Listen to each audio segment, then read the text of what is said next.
have influence in society. When you are doing wrong things, you will always be uncomfortable when people start talking. You know, doing the right thing can never make anybody uncomfortable. You know, if you are doing the right thing, you would be smiling at these young people. Say, what is Bifolo talking about? You know, if you are doing the right thing. But if you are doing the wrong thing, and the guy brings out an issue which affects you, definitely you're going to, feel the jitters. And this is what is happening in our government today. Let's not beat about the bush. Government leaders are stealing public resources, and Zambians cannot keep quiet about it. Every Auditor General's report is testimony to what I'm saying. One would argue from an intellectual point and say that the young people that are speaking out are not bringing evidence. I mean, I've heard this president speak about issues of corruption. He said, well, if you think someone is corrupt in my government, where is the evidence? And most of the young people that are speaking out based on information that's out there that they've read, saying, okay, we've read about this and that, we think it's unfair. Do you think that perhaps young people should take a keen interest in finding the facts before they speak and getting their facts right and ensuring that they are speaking from an informed point of view? It's very important that young people and everybody else who is making comments get the right information. And that is why I'm quoting the Auditor General's report here. It's a government document, prepared, supported by government, and it has pointed out every other year that the same government is misappropriating funds, the same government is plundering. And there is, these are just diplomatic ways of saying they are stealing.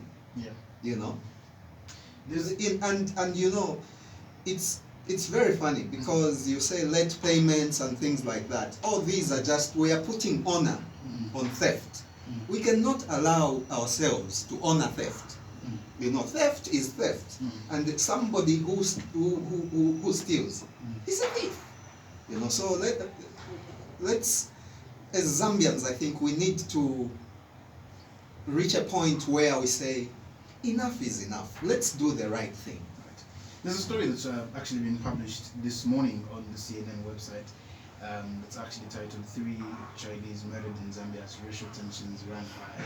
And the story goes on to actually highlight some of the comments made by the mayor of Lusaka, as using terms like Chinaman and coronavirus originating from China. And it's running on a global website. Do you think such stories are what's making our government officials to tell us to just tone it down a little bit?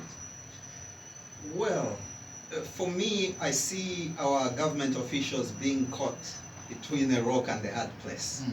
Because first of all, they have their people, they are Zambians to serve.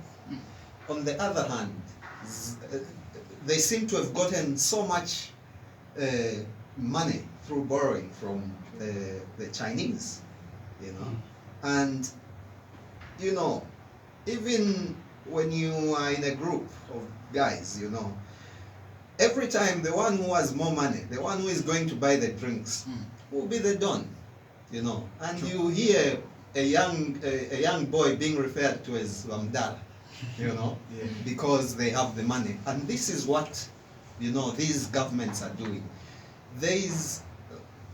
We also need, as young people, I think, to think beyond the box. Forget about the box. Let's think, if I was owning China today, if I was the president,